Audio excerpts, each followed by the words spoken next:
Danilo Turk, Peter Baer, Member Parliament of Germany, Ambassador Sujin Chenoy, Director General Manoeuvre Parikar Institute for Defense Studies Analysis, India, and Lynn Cook, Shangri-La Dialogue Senior Fellow for Asia Pacific Security, IISS, International Institute of Strategic Studies, based in Singapore.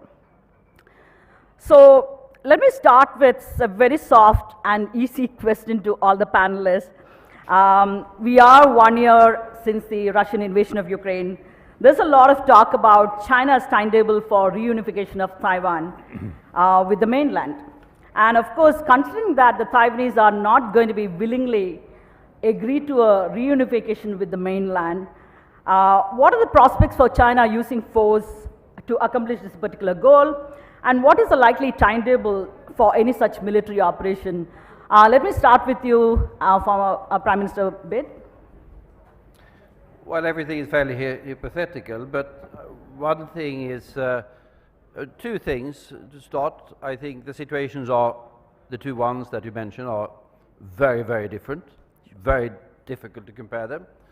Secondly, China is very much committed to the territorial integrity of China.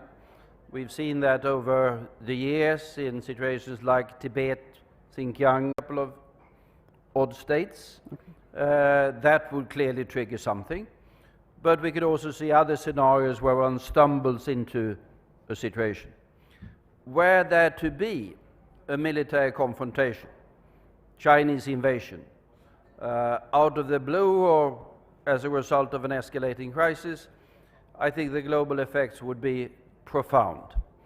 And that has to do with the fact that if you look at the map, envisage a military conflict in that area where a substantial part of the foreign trade of the world passes, that trade will stop happening. Irrespectively of sanctions or things like that, it will stop.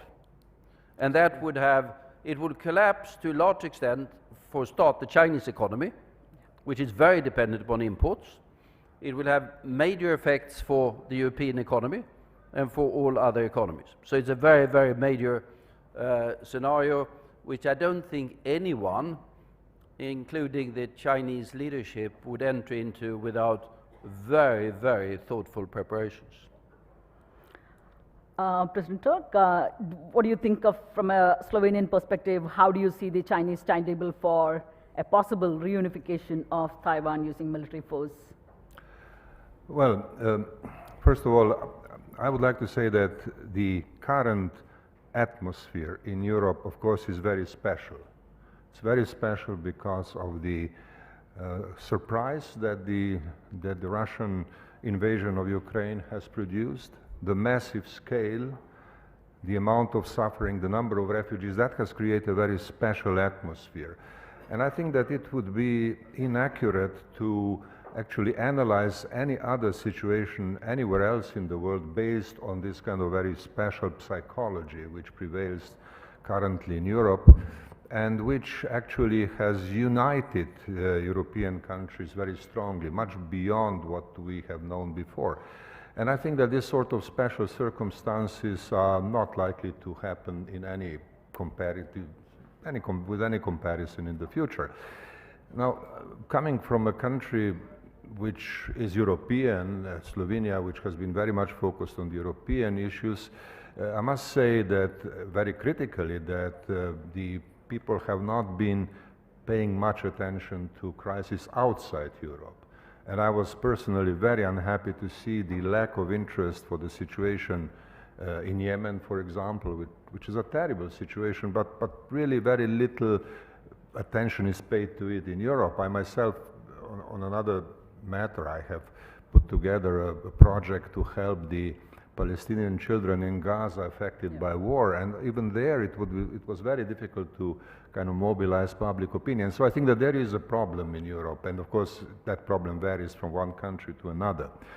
But of course one has to look at the broader picture, and if one looks at the broader picture, one must not overlook details. And I would like to mention just one detail, and that is the recent paper that China produced on the question of the war in Ukraine. This is not a peace plan, it's a position paper But it includes a very important element, which is, I think, number 2 in the 12-point paper. And that element is basically about abandoning Cold War mentality, as it says, abandoning Cold War mentality, which is then explained as accepting the need that countries that strengthen their defense or their security must do so in a manner which doesn't threaten anybody else. Well, that's a very interesting point of departure, a very good platform, and I think that applies to everybody. It applies to United States, of course. It applies to China as well. And you know, the design of security measures and security policies should really take cognizance of that. And perhaps this is something that should be discussed much more in depth in the future. Thank you. Mr. Baer, can I come to you on the German position on if China were to use military force on Taiwan, how would Germany position itself? First of all, thank you very much. And what do you think of the timetable more than anything else? Yeah, thank you very much for bringing that very important topic on the agenda of this conference. It is not a new topic, and for those who have been dealing with the region, it has been on the top of the agenda for quite some time. But if you're asking me for the German perspective, I have to admit that this is only a quite recent addition to our political agenda for several reasons. We are not a Pacific nation, we are more like transatlantic oriented, but of course we cannot deny that we also have interest there. And Carl Bildt and the speakers before me already alluded to the fact that we have heavily invested interests, not only in mainland China, but in the whole region. That has to do also with commercial things, with trade, and with a view to a timetable. I mean, we should not speculate too much, but then again, we need to prepare. But because don't make any mistake, China, the People's Republic of China, is very well and very concretely preparing for an invasion, a military invasion of Taiwan. I think that is a fact that nobody can deny. So Germany, what Germany did with its very limited capacities, military-wise, was to send a frigate through the South China Sea to show some presence, and not living under the illusion that we can really have a military influence in that regard, but to show solidarity with Taiwan, but also beyond Taiwan, with the countries of the region that are like-minded, who are potential or already existing partners, that they show that Germans and Germany really does care. And I think we should maintain that present and that important political and also military signal of solidarity. When I say mainly in China, the People's Republic is certainly preparing for something, that is proved by a lot of provocation. We see a lot of a vastly increased military presence also in the air. Air Forces, Chinese Air Force is doing a vastly increased presence and violating airspace, and so flexing his muscles to show we can actually do something. But of course, Xi Jinping, the regime in Beijing, should also take into consideration there will be solidarity internationally. Certainly, the United States of America have an interest. By the way, as a not only Atlantic but also Pacific nation, they have a much larger interest for quite some while already with regard to South China Sea, to the Strait of Taiwan, and to Taiwan itself. And the current president of the United States of America has made it very clear that if something happens, the United States will immediately give a very clear answer. And I would like to invite everyone who thinks that Taiwan should make a sovereign decision as a sovereign country, live up to that conviction and join in the club of solidarity with the United States of America. And again, from a German perspective, by the way, this is not the official government position, and where I'm not a member of, is that we should maintain our presence there and also help Taiwan with official visits by delegations of both parliamentarians and business people, and help prepare Taiwan, with regard to civil society, with regard to intelligence and many other things, to become stronger, to become more resilient, to be prepared for any kind of mainland China's activities that are certainly to come in the future. Timeline, I don't know, but make no mistake, it will happen within the next 2 to 5 years. Great. I'm going to come back to you on this, some of the German support that you talked about, but Ambassador Chinay, what do you think of from an Indian perspective, what do you think of the Chinese possible timeline tangible to kind of reunite Taiwan with the mainland? So do you think that is a feasibility of China using force to do that? Thank you. I think before we address that issue, we must see the differences between the situation in Ukraine and the situation across the Taiwan Strait. The first difference is that Ukraine is a member of the United Nations, and Taiwan has not been a member since the passage of UNGA Resolution 2758 of 25 October 1971, when the General Assembly decided to remove Chiang Kai-shek and his representatives. Mind you, it did not refer to either Taiwan or to the Republic of China. And when they brought in what they called the legitimate entry of the People's Republic of China. Having said that, Ukraine did not have a treaty alliance partnership before the war broke out.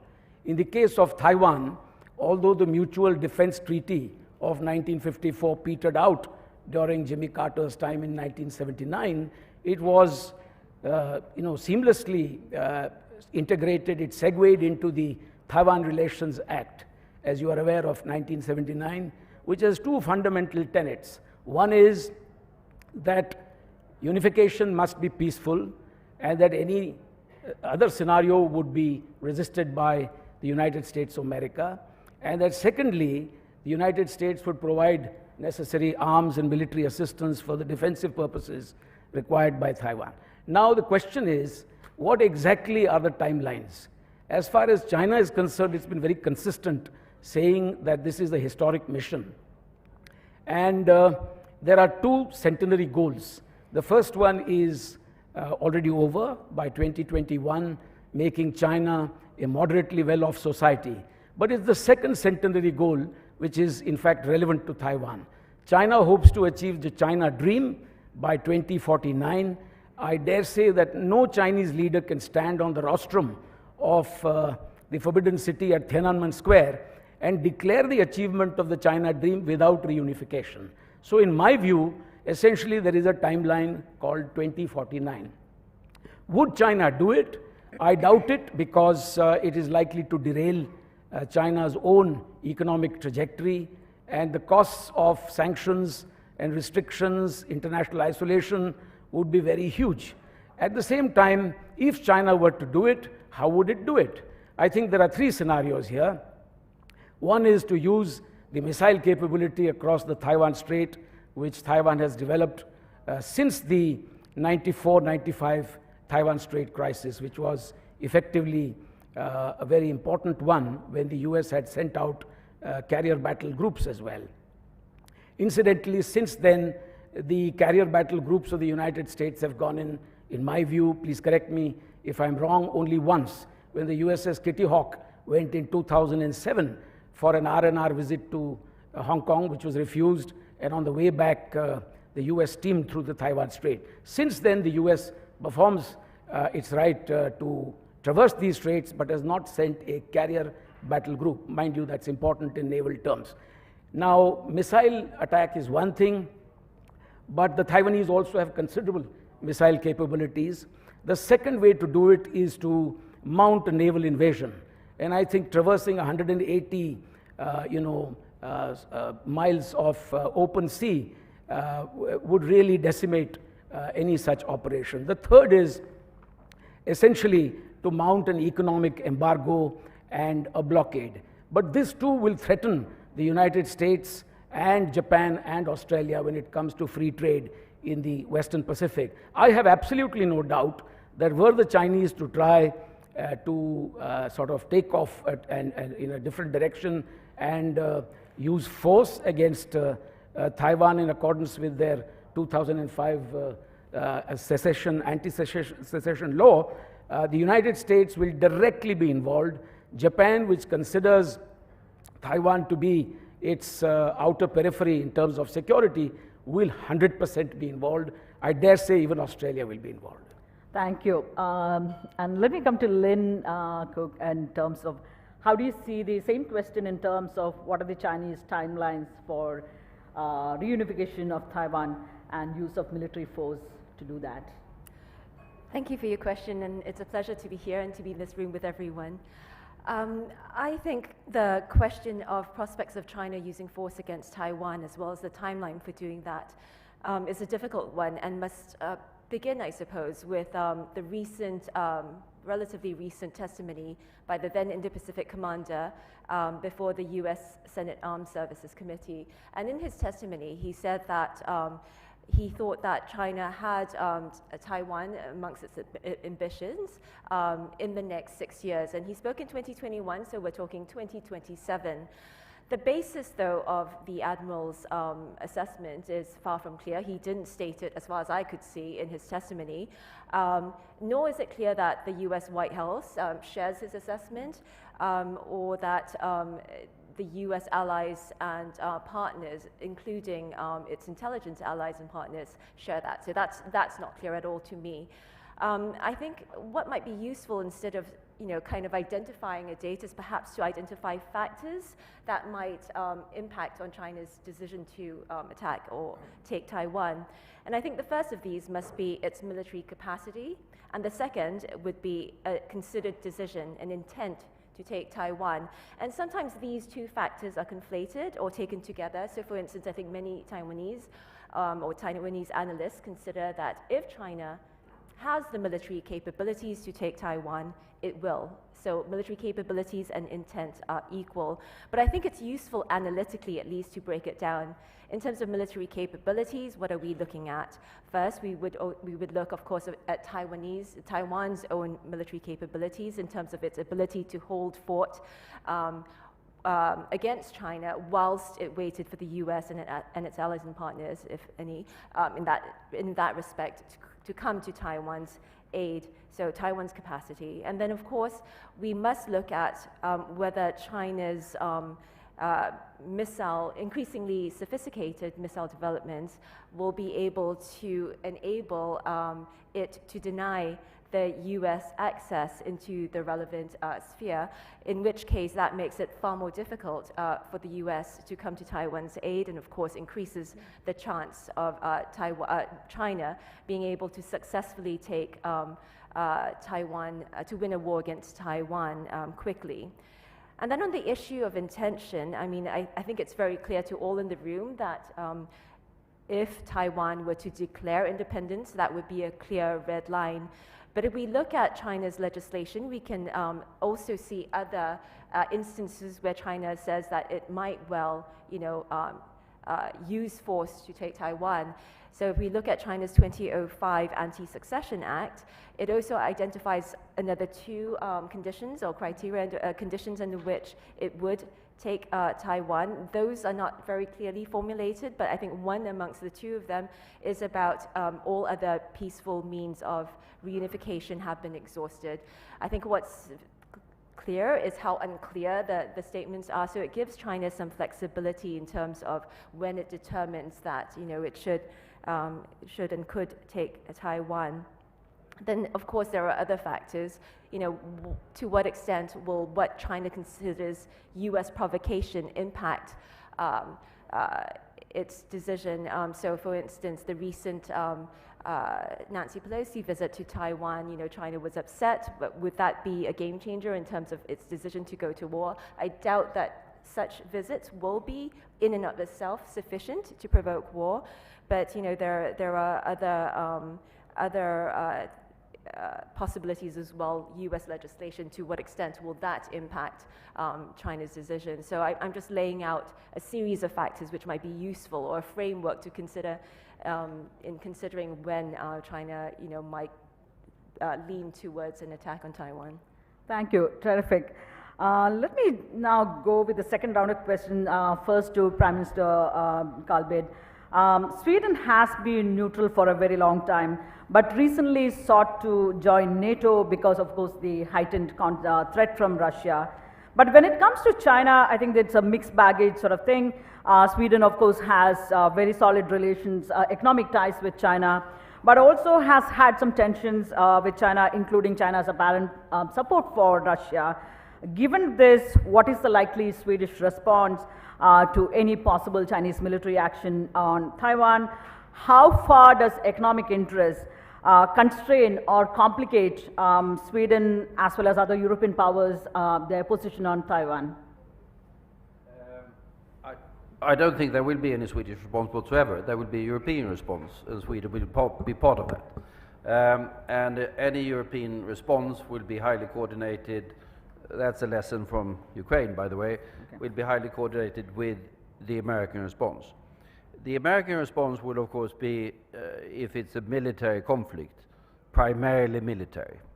The European military contribution would be distinctly limited, I would say, also for the fact that I think the Americans would prefer to run that war by themselves. They have prepared for doing that together with some key allies in the region, but I don't think they would appreciate sort of the odd Swedish vessel turning up in the middle of the fray. We discussed earlier before what would happen in the United Nations. That's highly uncertain, whether there will be any possibility to bring the issue up in the United Nations even, and how that will be done. But clearly, the European reaction against the Chinese will be negative. Then the economic impact will be massive, irrespective, as I said earlier, irrespective of sanctions. Russia is, with the exception of a couple of products, oil and gas, a very marginal player in the global economy, even a very marginal player in the European economy. China is a very major player in every aspect of the global economy. If we talk about 2049 or some timelines like that, it's likely to be the world's biggest economy, to be precise. But as I said, we should not forget that China is also highly dependent upon world trade. And if there's a major conflict in the east of Asia, with all air routes and maritime routes and whatever closed, the ramification for the internal stability of China is also going to be fairly massive.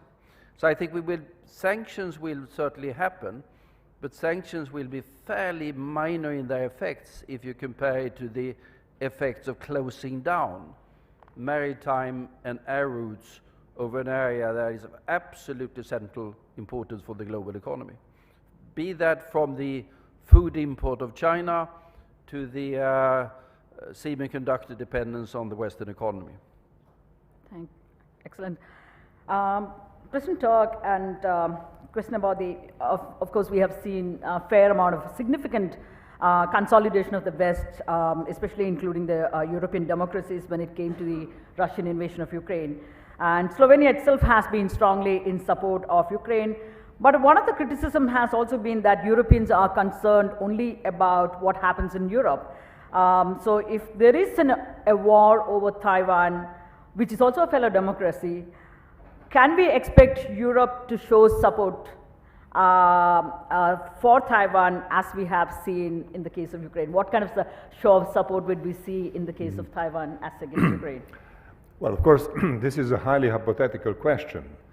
And I would like to say that the hypothetical concepts based on expectation of an armed conflict are not something that I would favor or Europeans in general would favor. And I think that there are several things one can think about in this context. Do we really want to go into hypothetical discussions on the possible war and create a self-fulfilling prophecy? No, we don't want that. And then if we look, okay, what are the alternatives? There are alternatives, and we can start, I think, basically with what then Secretary General of the Communist Party of China, Mao, said to President Nixon during this historic visit in February 1972. Taiwan is important for us, but not urgent. He said we can wait for 100 years. No, he removed the notion of urgency from that, And that allowed many things to happen, most of which were very positive. Now, let us ask ourselves today, what would be a positive alternative? An alternative which would not be based on a kind of inevitability of armed conflict. This conflict is not inevitable, it is avoidable. And if we look into what is discussed in terms or in context of avoidable nature of this situation, we can see interesting concepts emerging. One of them I quoted before, that is the withdrawal or abandonment of Cold War mentality. I think this is a good idea, but it applies to everybody. Everybody should abandon Cold War zero-sum game mentality. The other is the idea of managed strategic competition. So there is a competition, but it can be managed. And there are elements in that competition which can call for greater cooperation that we currently see. For example, on global warming clearly is one. Then another one relates to the global financial stability, very important for everybody. And there are more specific security-related aspects where also cooperation is possible. For example, on the code of conduct on South China Sea. I know that many so-called realists don't expect much about it, but let us see. Maybe there is more potential that we currently realize. And then obviously there are questions where we can draw inspiration from past experience. For example, Soviet Union and United States had a very important agreement on avoidance of incidents in the high seas. That was an important instrument, which is legally very clearly defined, and it could serve as an element of inspiration for hypotheses that do not build or do not imply the idea that armed conflict is somehow unavoidable. I think it is avoidable. It is by no means, necessary, and we, I think, should, put all our energy in finding the ways in which this, hypothesis will start building around peaceful resolution or peaceful future. Unavoidable, sort of avoidable. So let's see how far China holds that peace in Taiwan across the straits. Let me come to Mr. Peter Baer. German Chancellor Olaf Scholz was in Beijing recently with a big business delegation. Of course, this has raised a lot of concerns because even in the case of Russia, Germany in particular has been accused of putting its economic interests first and ignoring the military threat. Given the heavy economic investment in China, what are the prospects that Germany will take a strong stand in case if there is a crisis over Taiwan? Thanks for that question. Please allow me to just briefly come back to Daniel Türk, what he said. I totally agree with everything that he says, but as hypothetical as that question might be, and I refer to that we should not speculate too much about any timelines, but at the same time, we should not use that as a narrative to avoid preparation for if something happens. Please keep that in mind. Otherwise, I don't want to hear anybody else in this room or beyond in any capitals of this world to wake up and say, oh, I'm surprised. I never saw that coming. Of course, we should use all strength in investing to avoid any conflict or war or anything of that scale. But at the same time, please prepare. I think that is a responsibility of leaders, of political leaders, and of business leaders as well. To your question now.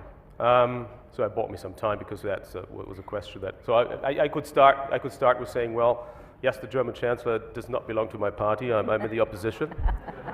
Of course. But that would be too easy. Truth of the matter is that my Chancellor, his current Chancellor's predecessor, Angela Merkel, I'm a big fan of her, from my party. Great leader. We all miss her. But she has been numerous times visiting Beijing and China. She has been criticized for this, but actually I think she was quite right, because she always took a chance to address human rights issues, Uyghurs, rule of law issues, what's going on in Hong Kong. Every time when there was a meeting either in Berlin or in Beijing with the leaders of China, of the Communist Party, she did so. Not always publicly on a stage, but sometimes she did it in front of the running TV cameras, but she also did that. So the most recent trip by the current German Chancellor with a huge business delegation was badly timed. It was just a week after the party convention of the Chinese Communist Party.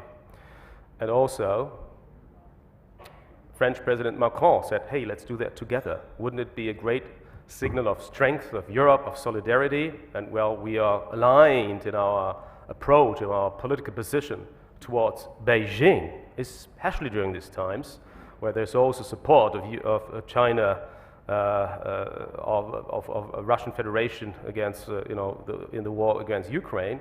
So let's do something European together, Germany and China and France together. The German Chancellor said no.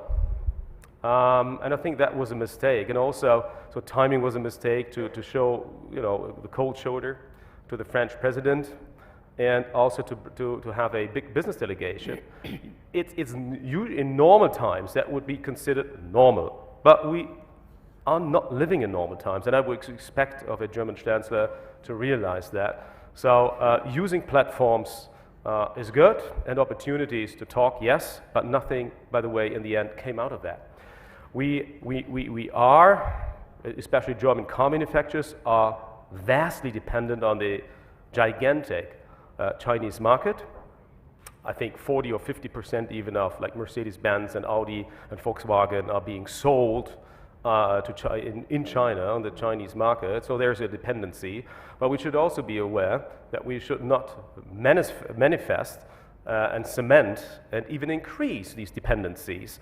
I think also but not only political leaders, but also the business leaders, the C-level guys, on the stock exchanges, in the group of companies who are listed there, they have a responsibility.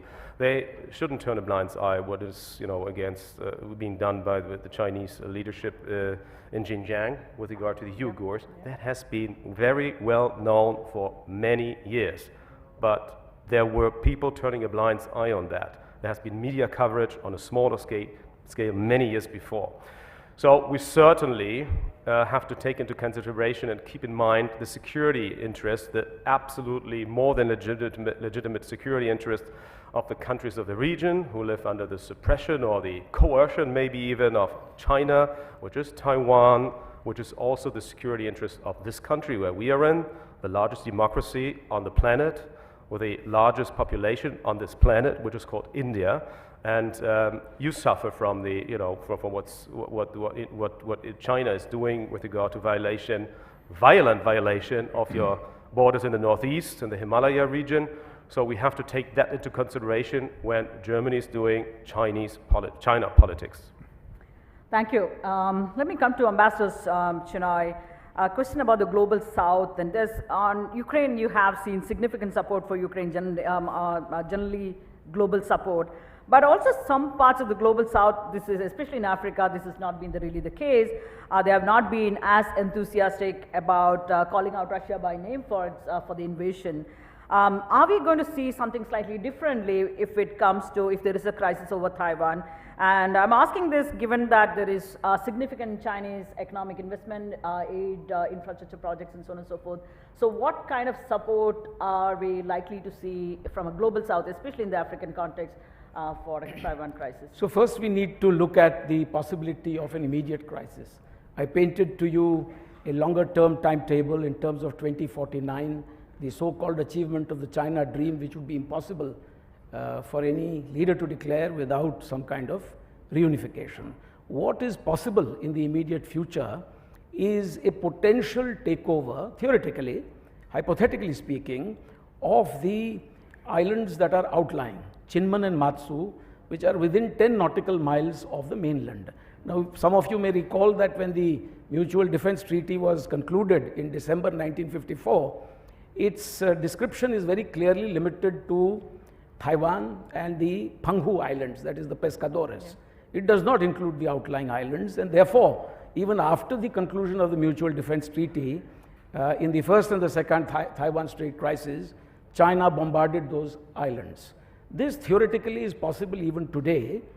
More than that, it is theoretically possible for China to mount an invasion of these two islands and take them over without necessarily triggering the Taiwan Relations Act, which also has the same description, limited to Taiwan and the Penghu Islands.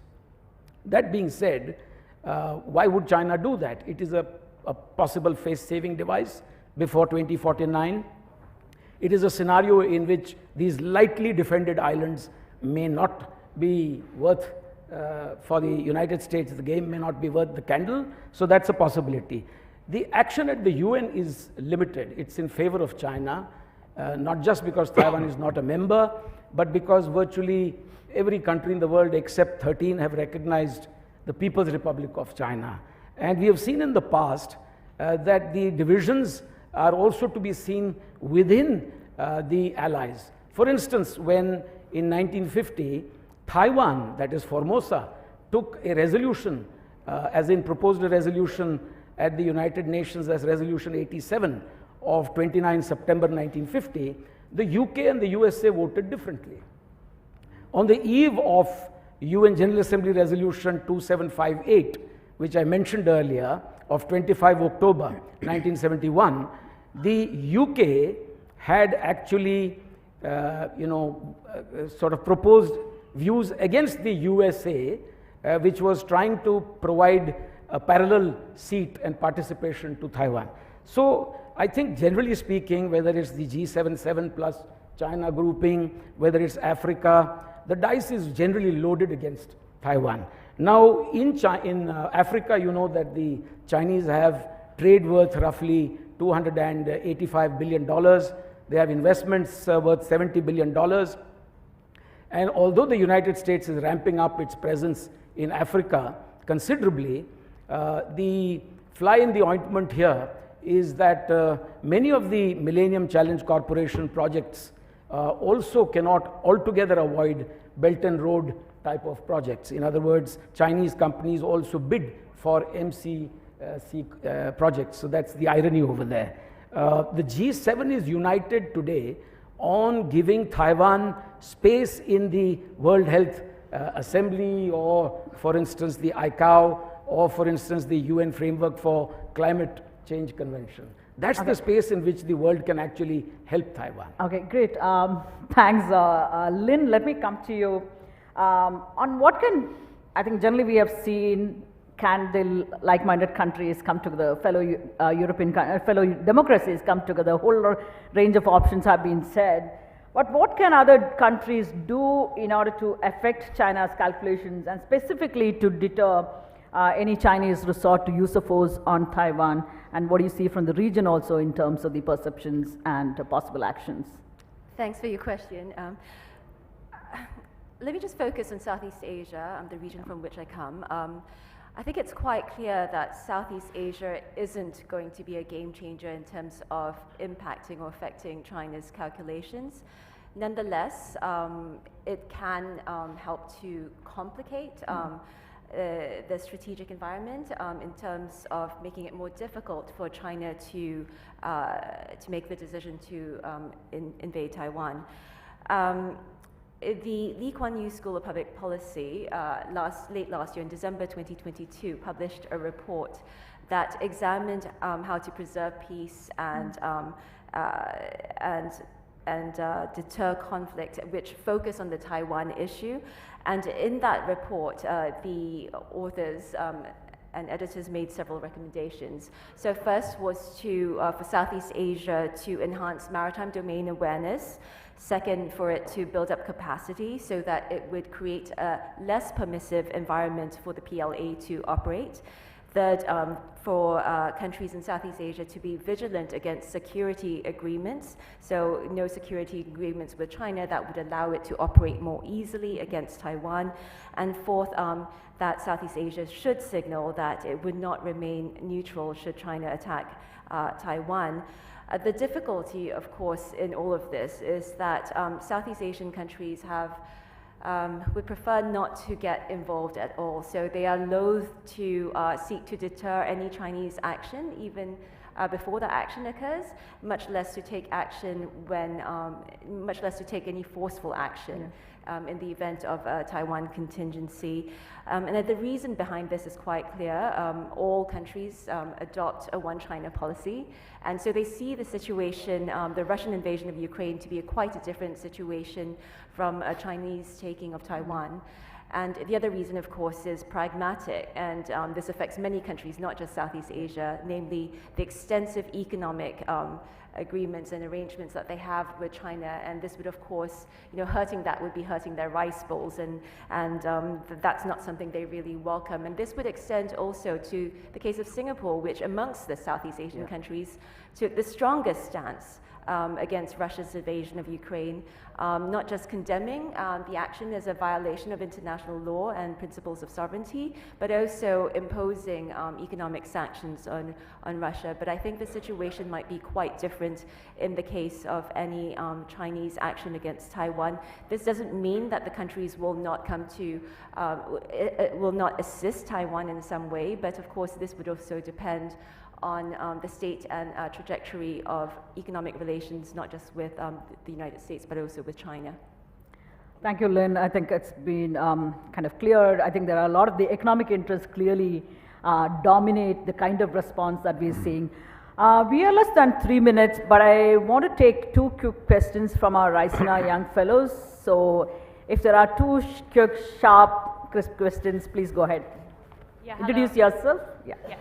Hi, I'm Clara. I come from Germany. I would like to address to what Mr. Chino has said.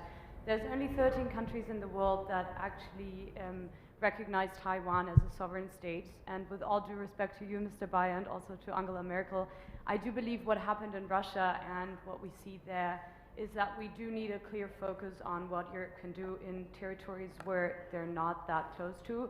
So I would want to ask you, why doesn't the European Union or European countries actually recognize Taiwan as a sovereign country? Thank you. Thank you. Second question. Hi, I'm Esther. I'm from South Korea. I have a question on the regional security dynamics in Europe and Asia. So while Europe has NATO, Asia has several different regional security mechanisms like the AUKUS or the US, Japan, Korea military cooperation. Can you talk to us a little bit about how ready you think such security alliances in Asia are to respond to possible warfare in the Korean Peninsula or Taiwan?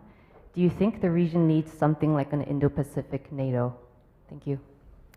Okay. Who want to go first on the European question? Okay. Can I add a third question, please? Okay, very short. We are less than just 1 minute. I'm Mariam. I'm from Egypt. So my question is that nowadays we have several maritime security initiatives. Won't the militarization of the Indo-Pacific region, including the South China Sea, affect the world trade routes and supply chains, and accordingly endangering the whole world population? And how can the world community cooperate to prevent any foreseeable military confrontation in order to protect the world trade? Okay. Especially that similar is happening now in the Black Sea. So yeah, got thank you so much. Okay, let me start with Mr. Baer. If I may, just to the first question. I don't know if that was a plea or wish, but anyway, so the complexity of the European Union, as you very well know, makes it a sheer impossibility to have a unanimous vote on something like a EU vote on a recognition of Taiwan as a sovereign state. And as you also know, that Germany's official position is we have this one China policy, and we have not recognized Taiwan as well. So there's a lot of upheaval currently to what I earlier alluded at, which is actually quite a good idea, that parliamentarians and business delegations, but especially parliamentarians from different political parties that are represented in the German National Parliament, which is the Bundestag, where I'm also a member of, are currently visiting Taiwan. There's always a big mass and media coverage, and routinely Beijing is protesting and everything. But it takes some, responsibility comes with making decisions, with living up to your beliefs, to your values, and not shying and hiding behind them. I'm always a very big fan of having clear positions, and I applaud to the colleagues. I have not done so yet. I applaud the colleagues who are doing so and traveling to Taipei because they they do that, what I think should also be done by political leaders. This might be perceived, or certainly will be perceived, as a provocation, but I really want to see more of that, because that is leadership, that is responsibility. This is not like a soft job that people are having. They are elected by their respective citizens into responsible offices as heads of state, as government leaders, to position yourself and to protect also the interests of your citizens, and I think that belongs into that regime. Indo-Pacific NATO, I would probably pass that along. Lynn, if you can very to Lynn, for example. she's from that region, although I have my own opinion to that, but maybe Lynn? 30 seconds, Lynn, on the Asian NATO question. Sure, 30 seconds, go. Does the Indo-Pacific region need a NATO? I think insofar it's desirable, it would just be a pipe dream. There's certainly no appetite for anything like that in the region. We're looking at countries in the region being very disparate, having different interests, having different relations with the major powers, with the great powers like United States, like China, and also that I think there's a very low risk appetite for any militarization in that sense, in any formal military component to approaching the region. And I think the region would far rather have peace secured through some sort of military presence, but mainly through economic engagement. So that was on the Indo-Pacific NATO. I think on the militarization of the South China Sea, let me briefly touch on that. I think we need to distinguish between different so-called militarizations of the South China Sea. There is China's building of fortresses on features that are disputed. I think that's clearly not ideal. It's a gray zone in international law whether you're entitled to militarize features over which sovereignty is disputed, but I think the fact that it's disputed suggests that you should not build and change the nature of these features. However, China also calls the US and other naval vessels that fly through the South China Sea, it considers that sort of action also to be militarizing the South China Sea. I think that's wrong. These are just countries, naval powers, asserting their passage and other maritime rights through the South China Sea. I think this is important in order to keep the waters of the South China Sea open and free. And I think it's also important to, insofar as it preserves the passage of maritime and overflight rights that are vested under the United Nations Convention on the Law of the Sea, because if you don't use your rights, you lose your rights. So I think it's very important to distinguish between those two different components of militarization and say no to the first and yes to the second. Thank you. We are completely out of time, but I want to give a hand of applause to all our speakers today for a terrific conversation. Thank you.